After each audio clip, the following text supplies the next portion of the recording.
الحمد للہ رب العالمین والصلاة والسلام علی سید الانبیاء والمرسلین وعلى آلہ واصحابہ اجمعین اما بعد فاعوذ باللہ من الشیطان الرجیم بسم اللہ الرحمن الرحیم وتقلبک فی الساجدین صدق اللہ العلی العظیم وصدق رسولہ النبی الکریم۔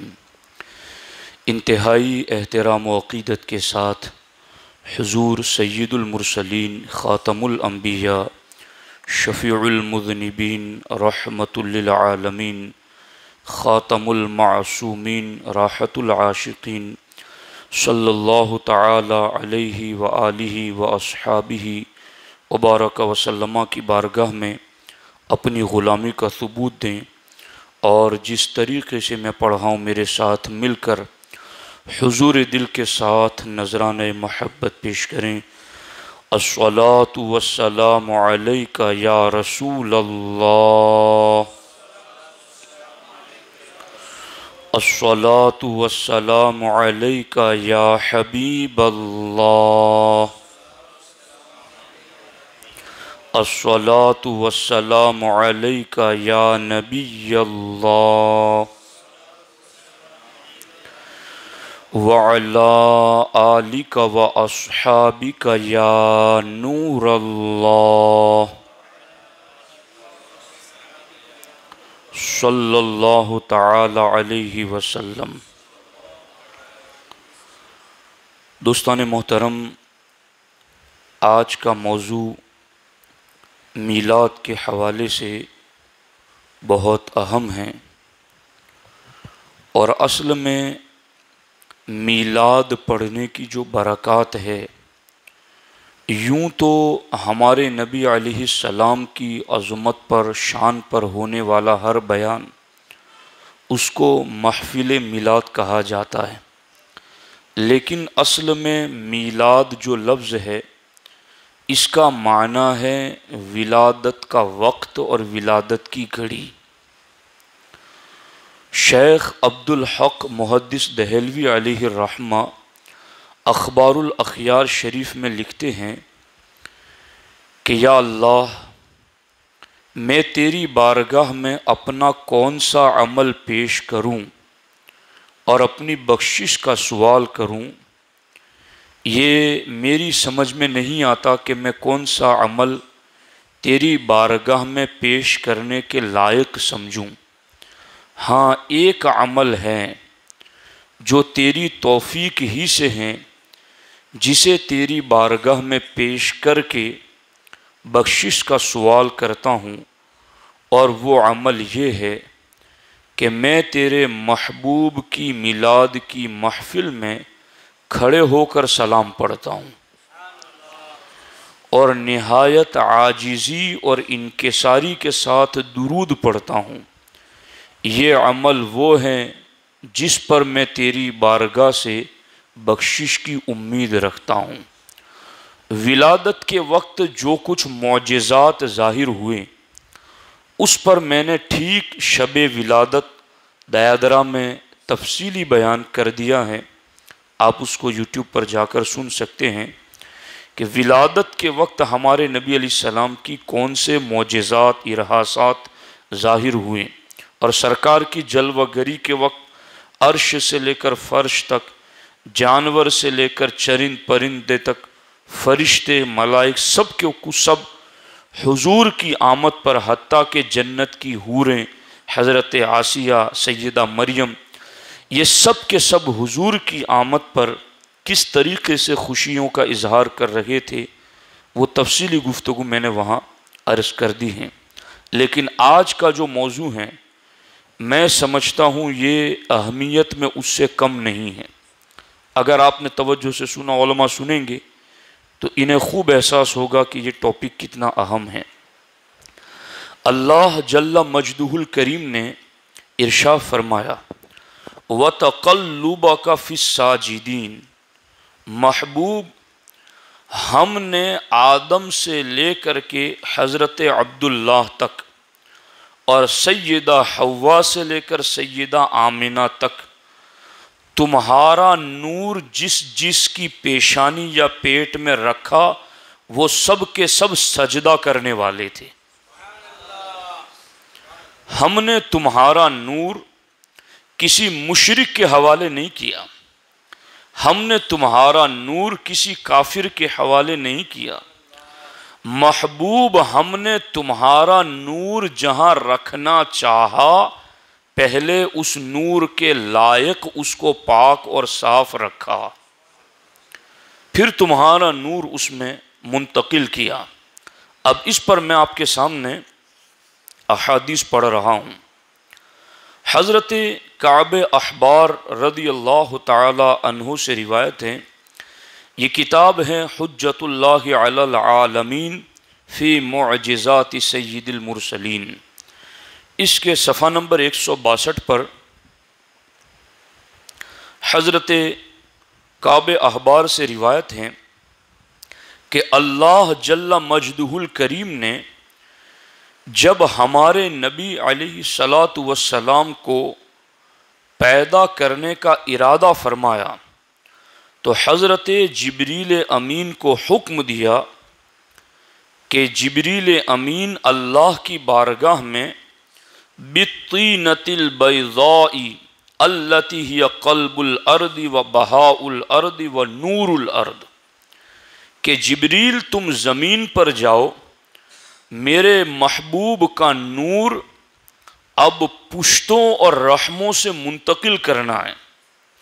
نور تو رب نے اسی وقت پیدا کر دیا تھا جب ابھی آدم علیہ السلام بھی پیدا نہیں ہوئے تھے، مگر جب اس نور کو انسانی سلسلے کے ذریعہ ماں باپ کے ذریعہ دنیا میں بھیجنا چاہا تو جبریل کو حکم دیا بالطینۃ البیضاء و بہاء الارض و نور الارض، زمین کا سارا نور، زمین کی ساری رونق، ایسی صاف ستھری مٹی لے کر کے آؤ۔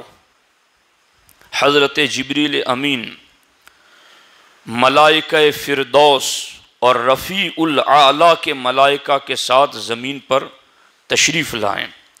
جنت الفردوس کے فرشتے اور آسمانوں کے اوپر ملائے اعلیٰ کے فرشتوں کے ساتھ حضرت جبریل زمین پر آئے حضور کے جسم پر نور کے لیے مٹی لینے کے لیے۔ جب زمین پر تشریف لائے تو فقبض قبضۃ رسول اللہ صلی اللہ علیہ وسلم من موضع قبرہ وہی یومئذ بیضاء، حضرت جبریل امین زمین پر تشریف لائے تو آپ کے مزار پر انور پر جو مٹی تھی وہ بیضاء، چمکدار، روشن، پر نور، پوری زمین کا نور اس میں تھا۔ حضرت جبریل امین نے مزار مصطفیٰ کی جگہ والی مٹی اٹھائی۔ اب یہاں ایک بات قابل توجہ ہے، وہ یہ ہے کہ بعض روایتوں میں یہ ملتا ہے کہ جبریل امین جب زمین پر تشریف لائے تو حضور کے وجود بشری کے لیے جو مٹی اٹھائی گئی وہ بیچ خانہ کعبہ کی مٹی تھی۔ مگر اب سوال یہ پیدا ہوتا ہے کہ قرآن میں تو اللہ جل مجدہ الکریم نے یہ فرمایا منہا خلقناکم وفیہا نعیدکم ومنہا نخرجکم تارۃ اخری، کہ جس مٹی سے پیدا کیا گیا اسی مٹی میں بندے کو لوٹایا جاتا ہے۔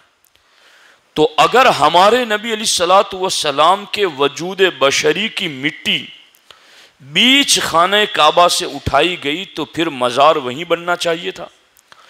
چونکہ بندہ جس جگہ دفن ہوتا ہے اس وقت کنفرم ہو جاتا ہے کہ اس کا وجود اسی مٹی سے بنا تھا، چونکہ جس کا وجود جس مٹی سے بنتا ہے اس کو اسی مٹی میں دفنایا جاتا ہے۔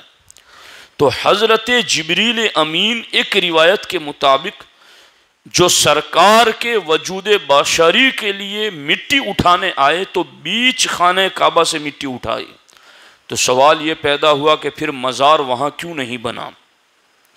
اس کا جواب شارحین حدیث نے یہ دیا کہ طوفان نوح کے وقت وہ مٹی جہاں سے حضور کے وجود بشری کے لیے بیچ کعبے سے اٹھائی گئی تھی مٹی، وہ مٹی طوفان نوح کے وقت دھل کر کے اس جگہ پہنچی جہاں آج سرکار کا مزار پاک ہے۔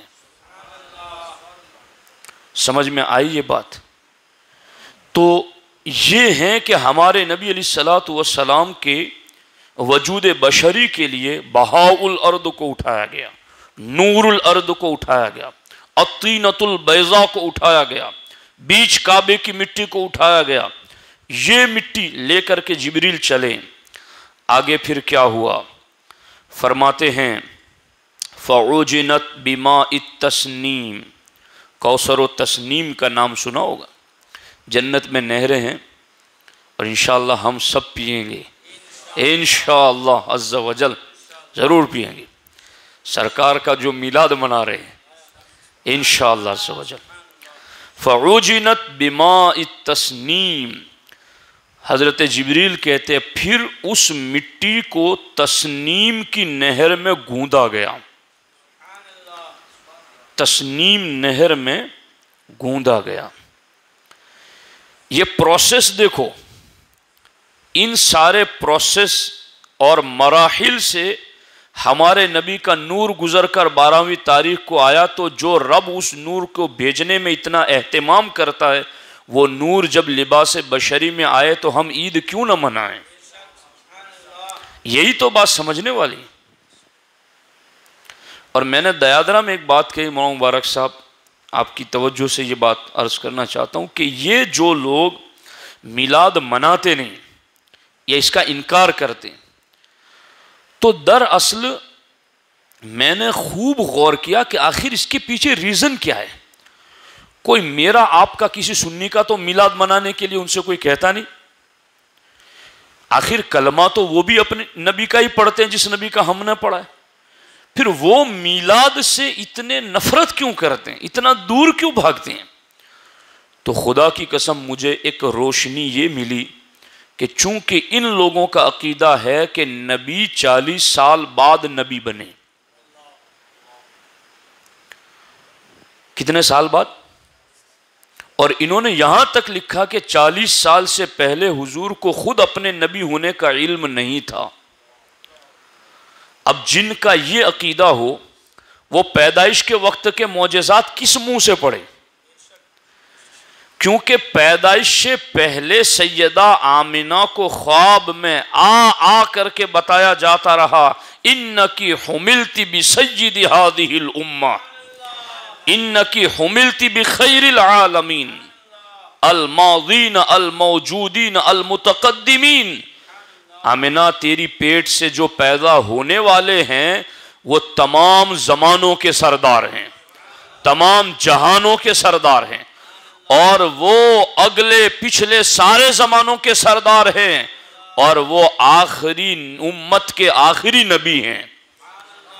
اب یہ روایتیں اگر وہ لوگ پڑھتے ہیں ولادت کی والی، تو ان کا عقیدہ ہی افورڈ نہیں کرتا، ان کو عقیدے کی چادر ہی انہوں نے اتنی تنگ کی ہوئی ہے کہ اگر وہ روایتیں پڑھتے ہیں جو ولادت کے وقت والی ہیں تو ان کا عقیدہ اس کو اجازت نہیں دیتا۔ سنیوں، یہ تمہارا میرا ستھرا پاکیزہ عقیدہ ہے۔ کبھی کبھی یوں وسوسے ستانے لگتے ہیں کہ یہ سنی کی بات کرتا ہے، مسلمان کی بات کرو نا، یہ سارے مسلمان ہیں ہم، سنی کیا ہوتا ہے؟ میں کہتا ہوں یہ سنی ہوتا ہے کہ سنی لفظ ہوگا تو وہ تمہیں ہر فرقہ پرستی سے بچا لے گا، ہر قسم کے فتنے سے بچا لے گا، ورنہ یہ عقیدہ نہیں ہوگا سنیوں والا تو پھر ان کی تو بات ہے ہی ہے کہ 40 سال پہلے نبی نہیں تھے، تو جب نبی نہیں تھے تو نبوت سے پہلے والی روایتوں کو کیوں پڑھا جائے؟ بات سمجھ میں آئی ہے کہ نہیں آئی؟ تو اب دیکھو اللہ نے کیسا اہتمام فرمایا، تسنیم کے پانی میں اس مٹی کو گوندا گیا، وَجُعِلَتْ كَالدُّرَّةِ الْبَيْضَاءِ، اتنا گوندا گیا کہ وہ مٹی پھر چمکنے لگی۔ موتی کی طرح، کالدرۃ البیضاء، موتی کی طرح چمکنے لگی۔ عالم یہ ہوا وَغُمِسَتْ فِي كُلِّ أَنْهَارِ الْجَنَّةِ، تسنیم کی پانی میں گوندھا گیا اور گوندا گیا یہاں تک کہ درۃ البیضاء، چمکدار روشن ستارے کی طرح، موتی کی طرح وہ مٹی ہو گئی۔ پھر اس مٹی کو جنت کی تمام نہروں میں غوطہ دیا گیا۔ میں تو یہ سمجھتا ہوں یہ جنت کی نہروں کو بھی شرف مل رہا تھا، یہ جنت کی نہروں کو بھی سرکار کی آمد کا صدقہ دیا جا رہا تھا کہ ان کے وجود بشری کی مٹی لو، تم میں تھوڑے تھوڑے دیر تک تبرکن رکھتے ہیں، چونکہ تمہیں ہمیشہ جاری رہنا ہے، تو پھر اس جسم پر نور کا خمیر بننے والی مٹی سے فیض تم بھی حاصل کر لو۔ جنت کی تمام نہروں میں تبرک بانٹا گیا، حتیٰ کہ عالم یہ ہوا، اور صرف یہی نہیں، جنت کی نہروں میں وطیف بہس سماوات والارض والبحار، اور پھر اس مٹی کو لے کر کے فرشتے ساتوں آسمانوں کی سیر کرتے ہیں، ساتوں زمینوں کی سیر کرتے ہیں جی، والبحار، اور سارے سمندروں کی سیر کر رہے ہیں۔ کیوں؟ مٹی کو لے کر حضور کی گوندا گیا، کالدرۃ البیضاء بنایا گیا، فی انہار الجنہ تبرکات دیے گئے۔ اب اس کے بعد ساتوں آسمان، ساتوں زمین، سارے سمندروں میں لے کر فرشتے حضور کی مٹی لے کر چل رہے ہیں۔ کیوں ایسا؟ فرماتے فعرفت الملائکۃ محمدًا صلی اللہ علیہ وسلم وفضلہ، جب آسمانوں زمینوں اور سمندروں میں یوں حضور کی وجود بشری کی مٹی کو لے کر فرشتے سفر طے کر رہے تھے، اس کا منشا یہ تھا کہ سارے آسمان و زمین والوں کو حضور کا مقام اور مرتبہ بتا دیا جائے کہ نبی آخر الزمان کا مرتبہ کیا ہے۔ دیکھ لو، ان کو پہچان لو، آسمان والو تم بھی دیکھ لو، زمین والو تم بھی دیکھ لو، سمندر والو تم بھی دیکھ لو، کل یہ نہ کہنا کہ ہمیں خبر نہ ہوئی، خبر کر لو، آج یہ آ گئے ہیں۔ اللہ اکبر۔ اور پھر قبل ان تعرف آدم علیہ السلام وفضلہ، آدم علیہ السلام کو اس وقت فرشتے نہیں جانتے تھے، مگر آدم سے پہلے رب نے ساری کائنات کو اپنا محبوب کی معرفت عطا کی، سب کو پہچان کروائی۔ اور پھر عالم کیا ہوا؟ جب اللہ تعالیٰ نے، اللہ اکبر، جب اللہ تعالیٰ نے وہ نور حضرت آدم علیہ السلام کی پیشانی میں رکھا، تو اب مراحل دیکھنا، پروسیس دیکھنا۔ اللہ اکبر۔ حضرت آدم علیہ السلام کہتے ہیں کہ یا اللہ، یہ میری پیشانی میں تو نے کیا رکھا ہے کہ پرندوں کی بولیوں کی طرح میں بولیاں سنتا ہوں، پرندوں کی آواز کی طرح، کنشیش الطیر، پرندوں کی آواز جیسی میں آواز سنتا ہوں، میرے اللہ تو نے میرے وجود میں کیا رکھا ہے؟ فقال سبحانک ما ھذا، اے میرے رب تیری پاکی ہے، تو بتا مجھے کہ یہ کیا ہے میرے وجود میں جو میں آوازیں سن رہا ہوں۔ اللہ جل مجدہ الکریم نے ارشاد فرمایا، یا آدم ھذا تسبیح خاتم النبیین وسید ولدک من المرسلین، اے آدم یہ آخری نبی کا نور تسبیح پڑھ رہا ہے، وسید ولدک من المرسلین، اور سارے رسولوں کے وہ سید اور سردار ہیں۔ اور دوسری روایت میں حضرت آدم علیہ السلام نے اللہ کی بارگاہ میں عرض کیا، یا اللہ کانت الملائکۃ یقفون خلف آدم صفوفا، حضرت آدم کہتے یا اللہ میں جنت میں جہاں جہاں جاتا ہوں فرشتے صفے کے صفے لگا کے میرے پیچھے کھڑے ہو جاتے ہیں، جہاں جاتا ہوں فرشتے یقفون صفوفا، صف در صف فرشتے میرے پیچھے کھڑے ہو جاتے ہیں، یا اللہ یہ کیا ہیں؟ اللہ تعالیٰ نے ارشاد فرمایا، آدم اے ربی ما للملائکۃ یقفون صفوفا خلفی، میرے اللہ یہ کیا معاملہ ہے کہ فرشتے صف در صف میرے پیچھے کھڑے ہوتے ہیں؟ فقال اللہ سبحانہ وتعالی، اللہ سبحانہ وتعالی نے ارشاد فرمایا، ینظرون الی خاتم الانبیاء، یہ تمہاری پشت میں ہم نے آخری نبی کا نور رکھا ہے، فرشتے صف در صف تمہارے پیچھے کھڑے رہ کر اس نور کا دیدار کرتے ہیں۔ غور کر رہے ہیں آپ؟ یہ ہیں۔ اب میں باتیں ساری روایتیں پڑھوں تو وقت نہیں ہے اس کا، لیکن میں چند باتیں ضرور عرض کرنا چاہتا ہوں۔ اب یہ نور اللہ تعالیٰ نے حضرت آدم علیہ السلام کو یوں دیا، لیکن اللہ تعالیٰ نے حضرت آدم علیہ السلام سے اس سلسلے میں وعدہ لیا، اور وعدہ لیا اللہ جل مجدہ الکریم نے حضرت آدم علیہ السلام سے کہ اے آدم، یہ نور جو ہم نے تمہاری پشت میں رکھا ہے اسے پاک رحم کی طرف منتقل کرنا۔ یعنی جس عورت کے پیٹ میں یہ نور منتقل ہوگا تو وہ عورت پاک ہو۔ اے آدم، یہ میرا وعدہ ہے تم سے، تم یہ مجھ سے وعدہ لو۔ میثاقی، اللہ تعالیٰ نے کیا فرمایا؟ خود ہو آدم، یہ میرا وعدہ لو۔ کیا؟ النور النبوی بعہدی و میثاقی علی اللہ تودعہ الا فی الاصلاب الطاہرۃ والمحسنات الظاہرۃ۔ اے آدم، مجھ سے اس بات کا وعدہ لو، میثاق پکا وعدہ لو۔ کس بات کا؟ علی اللہ تودعہ الا فی الاصلاب الطاہرۃ، کہ تم اس نور کو پاک پشتوں ہی کی طرف بھیجو گے، پاک پشتوں ہی کی طرف بھیجو گے، والمحسنات الظاہرۃ، اور پاک باز عورتوں ہی کی طرف اس نور کو منتقل کرو گے، اس بات کا مجھ سے وعدہ لو۔ حضرت آدم نے کہا نعم یا الہی قد اخذتہ بعہدک، اے اللہ ہاں کیوں نہیں، میں اس وعدے کا پابند ہوں۔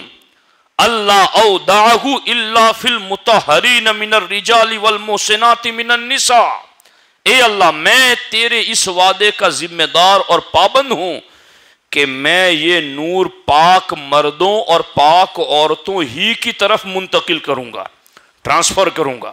منتقل کرنا، بھیجنا۔ آئی سمجھ میں بات؟ یہ خوش دلی سے ذرا سنو آپ لوگ، بالکل یوں نہیں کہ میں نے آپ لوگوں کو باندھ کے رکھا ہے، خوش دلی سے سنو۔ میں آپ کے اور اپنے نبی کا میلاد پڑھ رہا ہوں آپ کے سامنے، اور آپ نے ہمارے پروگرامات لاجو دیکھے ہوں گے کہ جہاں پہنچتے ہیں ہزاروں کی تعداد میں لوگ مشتاق رہتے ہیں بات سننے کے لیے۔ کاش اہل جمبو سر کو اس بات کی خبر ہو جائے اور انہیں پتہ چلے کہ یہ کیا پڑھ کے یہاں سنایا جا رہا ہے، کتنی مضبوط بات ہے۔ یہ علماء محسوس کر سکتے ہیں کہ یہ کیا، کون سی غذا میں کھلا رہا ہوں آپ لوگوں کو۔ یہ کوئی ایسی واقعات نہیں کہ کسی سے سن کے کوئی بھی بیان کر دیں، یہ میں عربی کتابیں آپ کے سامنے رکھ رہا ہوں، اور یہ کتابوں کی عربی عبارتیں پڑھ کر آپ کو سنا رہا ہوں۔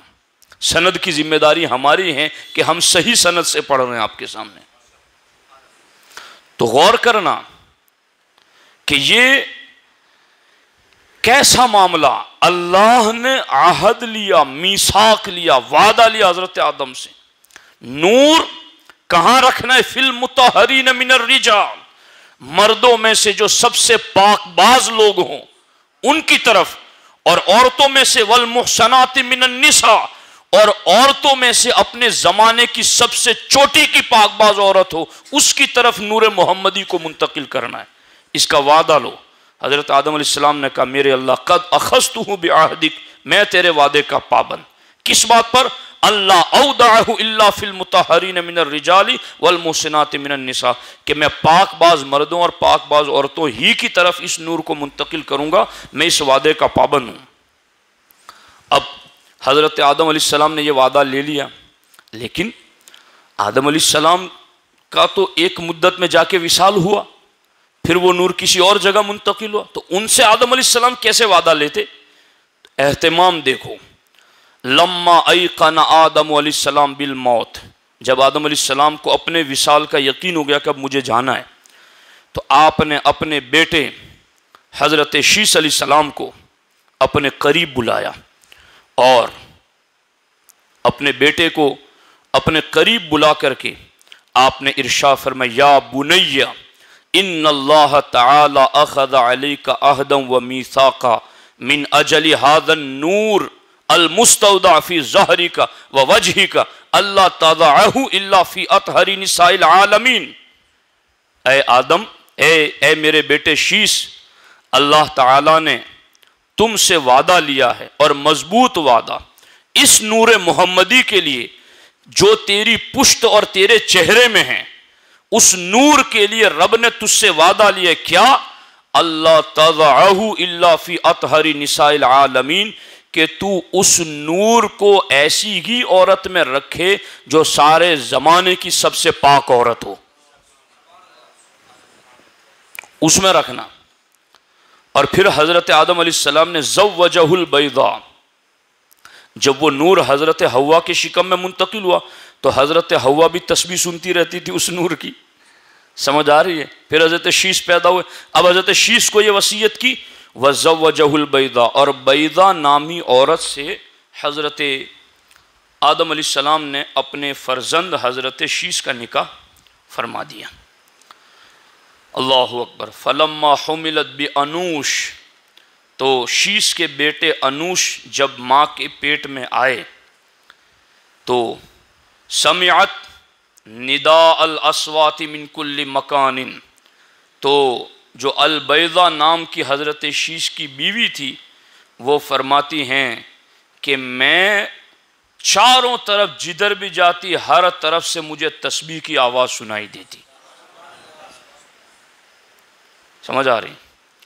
اور ہر طرف سے تسبیح کی آواز کے ساتھ ساتھ یہ بھی آواز آتی ہنیئا لک یا بیضا ابشری قد استودعک اللہ نور محمد صلی اللہ علیہ وسلم، اے بیضا تجھے مبارک ہو، خوشخبری ہو، رب نے اپنے محبوب کا نور بطور امانت تجھے عطا فرمایا ہے، تجھے مبارک ہو، ابشری۔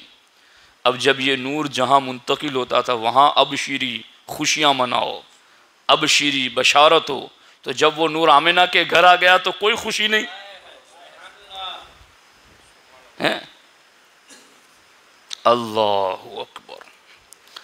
فلما وضعت انوشا انتقل النور الى غرته، جب حضرت انوش پیدا ہوئے تو وہ نور حضرت انوش کی پیشانی میں چمکا۔ فلما ترعرع دعاہ ابوہ، اور جب حضرت انوش پیدا ہوئے تو حضرت شیس علیہ السلام نے ان کو بلایا، جب وہ بڑے ہو گئے دعاہ ابو، ان کے والد نے انہیں بلایا۔ پھر کیا کہا انوش کو؟ جو حضرت آدم نے شیس کو کہا تھا، اب شیس نے انوش کو کہا تھا۔ انوش، حضرت انوش ترعرع جب پیدا ہوئے تو حضرت شیس نے انوش کو بلایا اور کہا یا بنی، اے میرے بیٹے، ان ابی امرنی، میرے باپ آدم نے مجھے حکم دیا ہے ان آخذ علیک عہدا و میثاقا، کہ میں تجھ سے پکا وعدہ لوں۔ کس بات کا؟ اللہ تتزوج الا باطہر نساء العالمین، کہ تو نکاح کرے تو پوری دنیا کی سب سے پاک باز عورت سے نکاح کرنا۔ یہ میرے باپ نے مجھ سے وعدہ لیا کہ میں تجھ سے یہ وعدہ لوں۔ فقبل وصیتہ، تو انوش نے حضرت شیس کی وصیت کو قبول کیا۔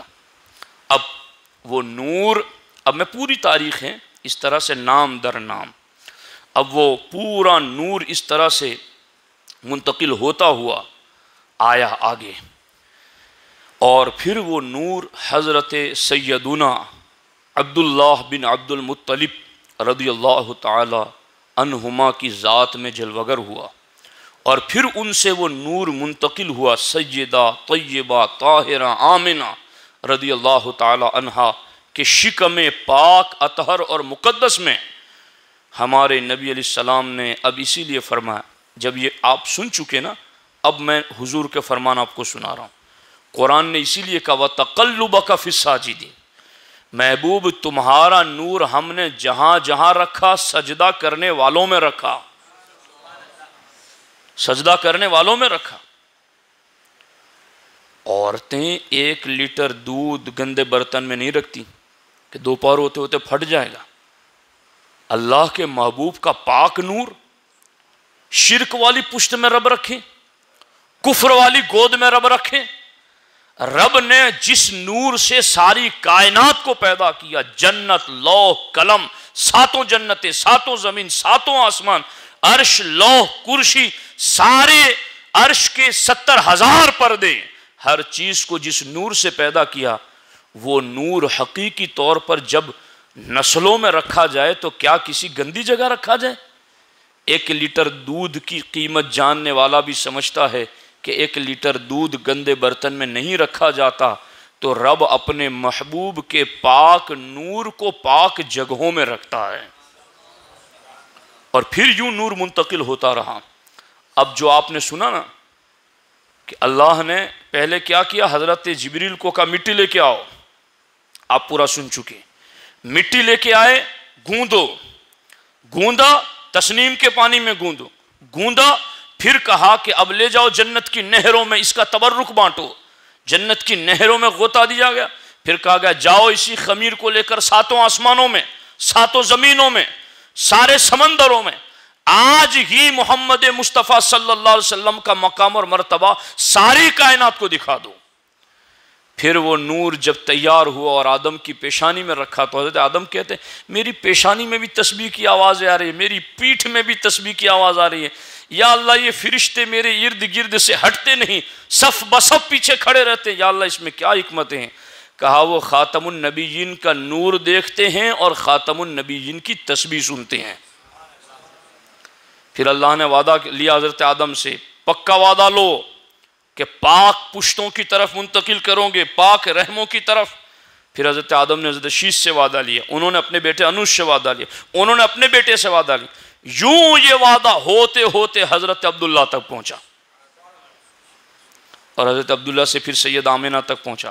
اب یہ جو سلسلہ میں نے بیان کیا نا، اس سلسلے کو نگاہ میں رکھ کر یہ حدیثیں، یہ علماء تو خاص لطف اٹھائیں گے۔ سرکار فرماتے ہیں بعثت من خیر قرون بنی آدم قرنا فقرنا حتی کنت من القرن الذی کنت فیہ۔ سرکار فرماتے ہیں میں حضرت آدم کی اولاد میں سے سب سے بہترین زمانے سے بہترین زمانے کی طرف منتقل ہوتا رہا، یعنی میرا نور جہاں جہاں رہا وہ خیر والے تھے، وہ سب نیک تھے، وہ سب پرہیزگار تھے، وہ سب متقی تھے، وہ سب کے سب موحد تھے، وہ اللہ کو ایک ماننے والے تھے۔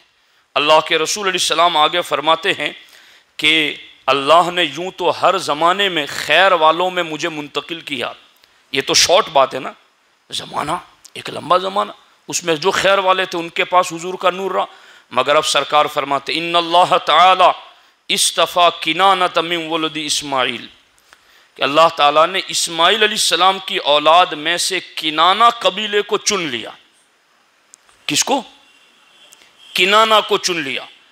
وَاسْتَفَا قُرَيْشًا مِّن کنانہ، اور کنانہ میں سے اللہ نے قریش کو چن لیا۔ وَاسْتَفَا مِن قُرَيْش بنی ہاشم، اور اللہ نے قریش میں سے بنی ہاشم کو چن لیا۔ وَاسْتَفَانِ مِن بنی ہاشم، اور بنی ہاشم سے رب نے مجھے چن لیا۔ یعنی یہ دیکھو کہ حضرت اسماعیل علیہ السلام کی اولاد میں ہزاروں، پھر اس میں کنانہ قبیلہ تھا تو کنانہ کو چن لیا، اور کنانہ میں سے قریش کو چن لیا، قریش میں سے بنی ہاشم کو چن لیا، بنی ہاشم میں سے سرکار فرماتا ہے رب نے مجھے چن لیا۔ اور آگے ہمارے نبی علیہ السلام، اسی لیے حضرت جبریل کہتے قلبت مشارق الارض و مغاربہا، حضور میں نے مشرق و مغرب سب کچھ چھان مارا، فلم آرا بنی ابن افضل من بنی ہاشم، تو میں نے بنو ہاشم سے افضل کوئی گھرانہ نہیں دیکھا۔ میں نے ساری زمین چھان ماری، کیوں؟ اس لیے کہ اب وہ نور اتنے لوگوں میں سے یوں یوں یوں یوں یوں ہوتے ہوتے سیدھا بنی ہاشم میں آ گیا۔ سمجھ آ رہی ہے؟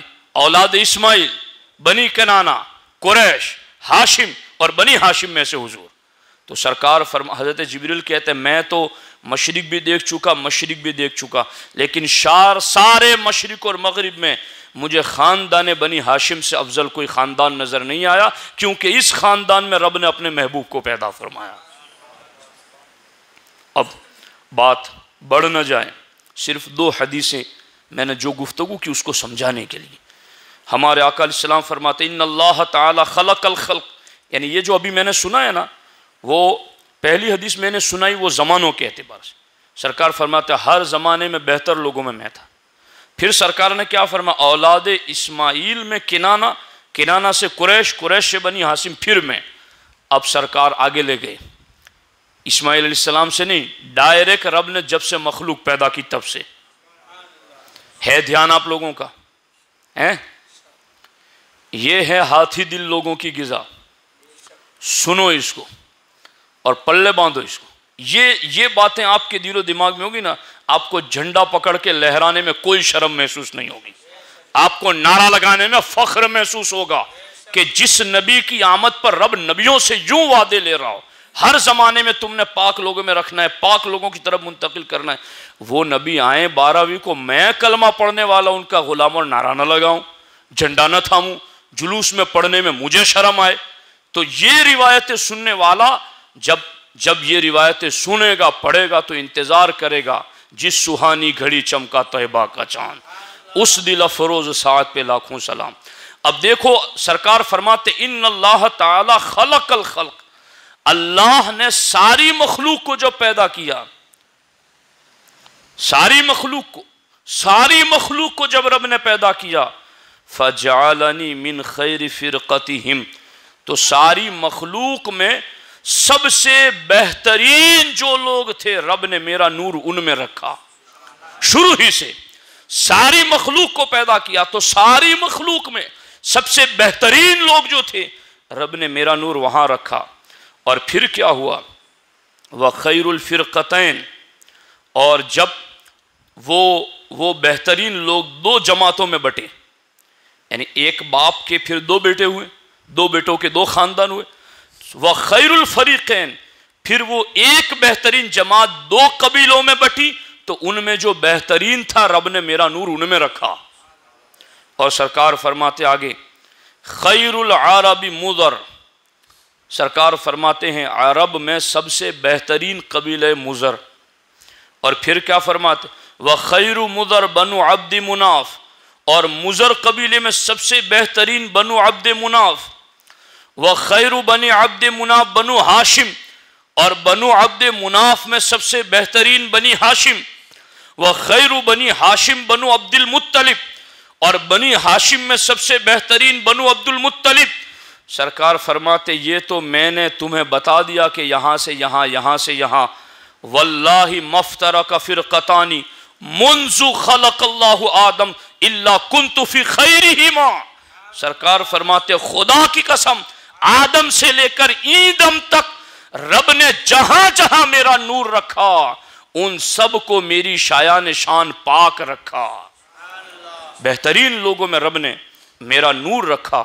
ہمارے آقا علیہ السلام فرماتے ہیں کہ اللہ تعالیٰ نے خلق الخلق مخلوق پیدا کی، فاختار من الخلق بنی آدم، تو اس مخلوق میں جانور بھی تھے، چرند پرند سب کے سب تھے، ساری مخلوق،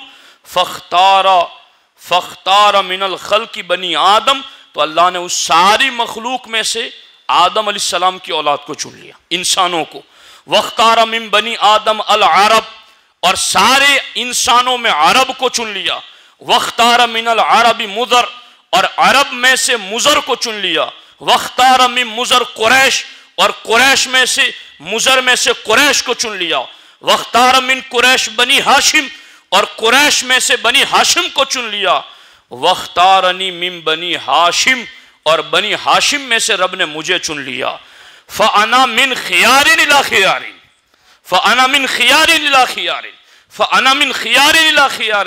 سرکار فرماتے پس جان جاؤ میں ہر زمانے میں خیر سے خیر ہی کی طرف آتا رہا، میرا باپ بھی خیر والا، میری ماں بھی خیر والی، میرا باپ بھی خیر والا، میری ماں بھی خیر والی، میرا باپ بھی خیر والا، میری ماں بھی خیر والی۔ اور اللہ تعالیٰ قرآن میں ارشاد فرماتا ہے وَلَعَبْدٌ مُؤْمِنٌ خَيْرٌ مِّن مُشْرِكٍ، یہ دلیل ہیں علماء، توجہ دیں اس کو، وَلَعَبْدٌ مُؤْمِنٌ خَيْرٌ مِّن مُشْرِكٍ، اللہ فرماتا ہے مشرک انسان سے مومن غلام بہتر ہے،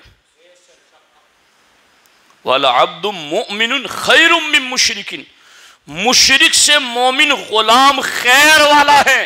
اس سے کیا پتا چلا؟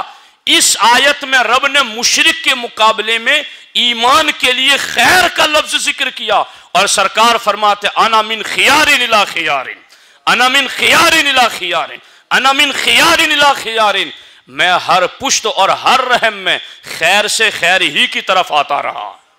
یعنی وہ سب کے سب مومن تھے، وہ اللہ کو ماننے والے تھے۔ تو دوستان محترم، یہ میرے آپ کے لیے خوش نصیبی اور سعادت کی بات ہے کہ اللہ تبارک و تعالیٰ نے ایسے محبوب کا ہمیں امتی بنایا، ان کی آمد پر خوشیوں کی رب نے توفیق بخشی۔ اللہ جل مجدہ الکریم کی بارگاہ میں دعا ہے اللہ تعالیٰ اپنے محبوب کی میلاد کے صدقے ہمارے گناہوں کو معاف فرمائے، اور اللہ تبارک و تعالیٰ اس میلاد کا صدقہ ہم سب کی اور ہمارے والدین کی بے حساب مغفرت فرمائے۔ السلام علیکم ورحمۃ اللہ وبرکاتہ۔